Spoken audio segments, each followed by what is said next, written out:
Assalamualaikum, selamat datang ke channel Dr. Tespen. Untuk video kali ni, kita dapat satu kipas.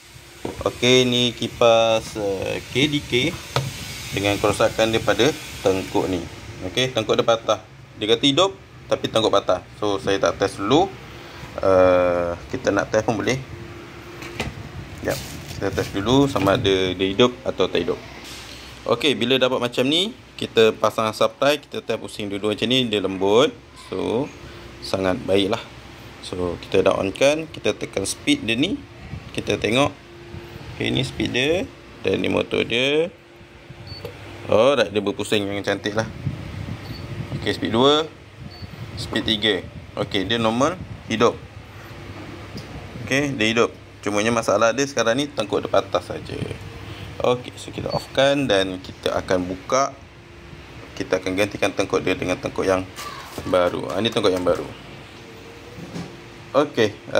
Ini tengkuk dia yang baru. So tak ada yang pecah. Kedudukan dia sama. Cantik macam ni. Right. Ni yang lama lah. So tengokkan sini dia punya plate besi dua tu ada. Yang ni tiada. So kita akan ambil situ, masukkan dekat dalam sini. Spring dia ada. Alright. So kita akan dismantle dulu semua ni. Dari sini pergi ke board ni. Ini adalah control board dia tu. Kita akan tanggalkan wire ni untuk kita pasangkan benda ni. Nampak mudah tukar ni, tapi proses kerja dia banyak. Alright. So saya akan buka ni. Kita dah bukakan dia punya board belakang dia tu. Keadaan dia macam ni. Board ni. So wire yang ada ni, dalam wire putih ni, kita nak kena buka. So sebabnya kita akan nak keluarkan wire tu dari situ dan masukkan ke dalam ni. So ada satu. Semua wire yang pergi ke wire putih tu kita kena buka lah. Ni 1, 2, 3, 4, 5 dan 6 grounding. So wire ni kita kena buka sebelum kita masukkan ke tengkuk yang baru ni. So benda ni lah. Kita bukakan dia dulu.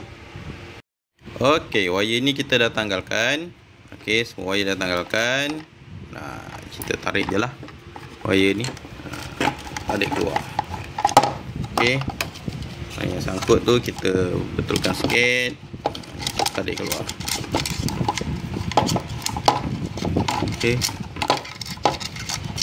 Alright. Selesai kita keluarkan. Barulah kita jumpa pada bahagian tengkuk ni. Inilah dia. Baru kita masuk tengkuk yang baru. So sekarang ni motor dia ni berminyak sebab kipas ni dari dapur katanya. So kita buka dan basuh dululah bagi bersih dan baru kita pasangkan. Nampak macam ni lah. Bukannya mudah untuk ganti tengkuk ni. Nampak je mudah. Kalau ada barang, ada cara, insyaAllah lah boleh buat. Kadang-kadang diorang bagi tahu lah mudah je ni, tapi itulah. Begitulah, insyaAllah. Alright. Tapi tak apalah, kita kemaskan dulu, basuhkan dulu, bersihkan dulu, baru lepas tu kita buat pemasangan. Cover depan dia ni kita dah basuh bersih. Belakang dia pun sama. Yang ni kita lap je lah. Lap bagi bersih je lah, hilangkan minyak dia. Sekarang kita akan bukakan ni untuk kita buat pemasangan. Nampak tu minyak-minyak kat situ. Kita boleh lap je.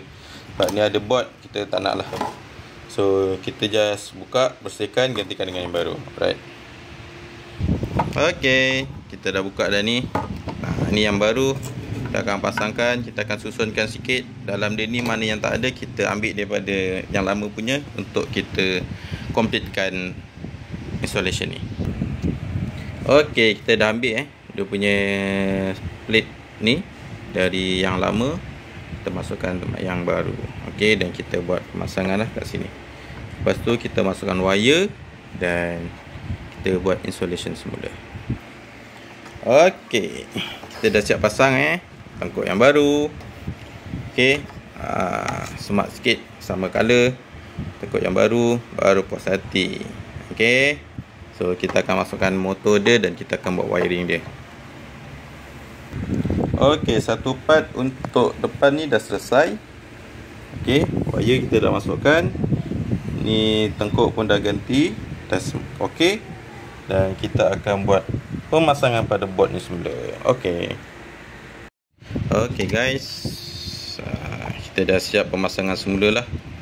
Mana yang tadi kita dah buka, kita pasang balik ikut color yang dia dah tetapkan tu. Okey. Dia ada label kat sini, yellow, blue, white, orange. Ni orange dengan black. Okey. So benda tu kena betul lah, kalau tak nanti kipas tak berfungsi. Alright. So kita akan complete circle semua. Kita siapkan mana yang dihantar. Kita siapkan dan kita lap sikit, hilangkan minyak yang ada.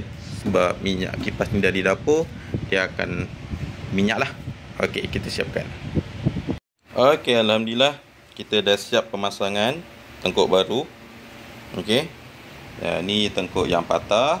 So kita masukkan tengkuk yang baru dan kita kena test on dulu sebelum kita hantar pada customer. Okey, kita pasang. Okey, test speed. 1 2 speed 3. Okey. Ni off. Nampak bila dia punya bearing tu, sebab motor ni guna bearing. Bila bearing tu cantik, dia akan smooth je pusingan dia ni. Okey. Kita cuba sekali lagi, speed 1. Speed 2. Speed 3. Okey, so selesailah. Alright. So itu saja perkongsian dari saya untuk installation tengkuk kipas jenama KDK. Alright.